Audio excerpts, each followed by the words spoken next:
This weekend, the Trackmania Grand League World Cup will take place. The 8 best players from the group stage will advance to the grand final and the playoffs taking place July 4th. One of the world champions that is taking place or taking participation in this tournament is Spam. Spam, how is everything doing? How is life? How is preparation going? And how are you? I'm doing fantastic. Stream has been going crazy. Zerator Cup is around the corner, so the hype for Trackmania is extremely high. Practicing for the World Cup has been pretty rough at some points because us players have been playing these maps for about 2, 3 months now, and yeah, it's getting a little bit draining. But besides that, everything is going fine. Yeah. Can you tell us how is that for you? Because you have played in multiple big tournaments. You have then, once you know that ESWC is coming around, you're like, okay, I know that the release date, then it's going to be a brand new map pack. I'm going to be motivated. But now you got the information that it's going to be maps that you used for the two last seasons of Trackmania Grand League. How different is that for a player like yourself?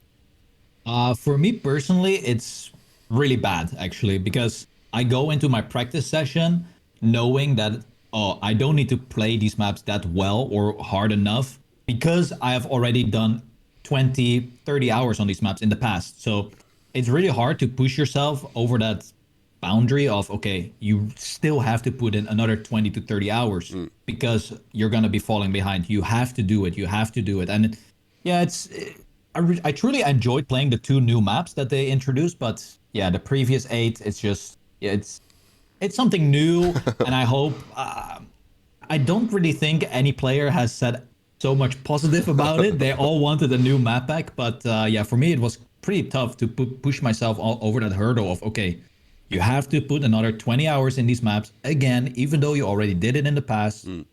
Your muscle memory is there, but it's one lappers. Everything is a little bit different. But yeah, practice was yeah, it's tough. It's definitely tough. But how do you then prepare for these maps that you know that you have played a lot, but you also know that okay, I need to resharpen my sword or maybe look what others did correct in, let's say, the playoffs or in the group stage of the last season that maybe you didn't see the lines of.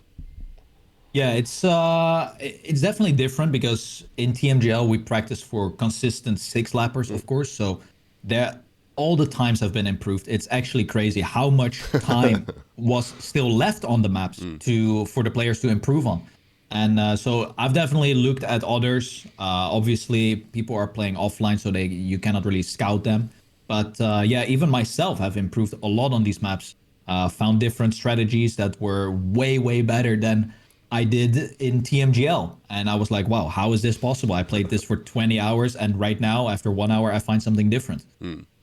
So yeah, it's definitely crazy to think that there was still so much room left on all of these maps. And well, my playstyle. I'm never the guy to set like world record here, world record there, world record there. So my practice was really focused on setting a pace or a target time that I was personally going to be happy with. And if I can be point 0.10 or point 0.2 behind that, consistent, I am very happy. But obviously, some people need to have like the ultimate world record to feel confident on the map. But for me, it's always been different. Can you tell us how is your motivation leading into this tournament? You have played in so many big tournaments. You missed out on the playoffs the last time Trackmania Grand League season was taking place, but now you are once again back in arguably the most prestigious tournament of 2021. But how is your motivation looking like? Is it like, okay, I'm already satisfied with being here, or do you have something to achieve in this event? Well, I definitely have a goal. I want to reach playoffs. It's always my goal to reach playoffs in every single tournament that I get to. However, the level obviously year after year after year is getting higher and higher, and I am more like stagnated on one skill right now. However, what I do have on top, like more above these other guys, the new kids on the block, is my experience in the past, and I know how to handle things and blah blah blah blah blah blah. But yeah, my main goal is always get the playoffs because that means that I'm still like a top 10 contender and I feel good about it. Once I drop out of that top 10, then it's going to be like, oof, am I really, am I getting worse or is everyone else just getting that much better than me? So my main goal for this World Cup is first get playoffs And then after that, yeah, it's an open book basically. Whatever happens then is I'm satisfied with. But how realistic do you see your chances? I made it tier list and I put you as CEO in playoff. So is that a good prediction for me? Is that something you see as doable, or is that something you have to have a really good day to achieve? No, I think I'm confident that I'm gonna get playoffs, Mm, and I base that solely on the fact that well, the top three is kind of determined already, mm, or the top four, and now with Gwen also not showing his strengths, I think it puts me in a great place to get sixth, seventh, eighth. It like the midfield is gonna be super close mm, because I can see myself battle with the likes of Soldier. Binks is really fast. Alfie Aurel. mm. It's going to be so close, and it's going to depend on um, two or three matches in the whole bracket. Who faces who, and who just gets a little bit more points there. But I think a sixth, seventh, eighth place for me is definitely in the books. I put out the prediction, these normal polls I do, and I put the big threes that I see at least as called Junior Yeah, Pack and Gwen, and then I said someone else comment. A lot of people commented, and some people commented you, and I said, okay, that would be something, a big storyline. You became the world champion in 2012, now can you win it in 2021? That would be, at least from what I know, the longest time between two major titles. You said that sounded like demotivating, but for me, I was like, okay, that just shows that you have still been relevant. It's not like you make a comeback this year; you've still been relevant. But yeah, what would that mean to you if you are to somewhat pull it off and to take it man. home? I mean, I was able to beat Carl Jr. in the Solari Cup Yeah. in a match as well. So there's always a chance, you know. Even the best, they can be beaten. And in a previous question, it really depends on how I feel on the day. Yeah. A lot of people don't know, but I will not be playing the World Cup in this room. I will be Ooh. flying to the Alliance headquarters to play it over there. So it adds that extra bit of pressure on me personally because I will be in a new environment, new people that I've been working with for over a year now, and you know it's a lot of pressure, and that could ruin my game. But I'm not thinking about that much. But it does add that extra level of just a little bit of pressure. But yeah, like I said, even the best can be beaten. Carl, if he has a bad day, he can just lose matches against people that normally he clean sweeps. I can beat people as well that suddenly drop down in skill on the day when it matters the most, and it's finalist mode. Anything can happen. I know my skills in finalist mode, and you know comebacks are definitely there. So yeah, it just really depends how everyone is feeling on that first day. I mean, it's World Cup, you know, the pressure is high. I think we will see a lot happen after the result of match one. If you see people perform really good in match one, I think they will carry that throughout the whole bracket. But if they already are slacking in match one, I think that will determine their whole match as well.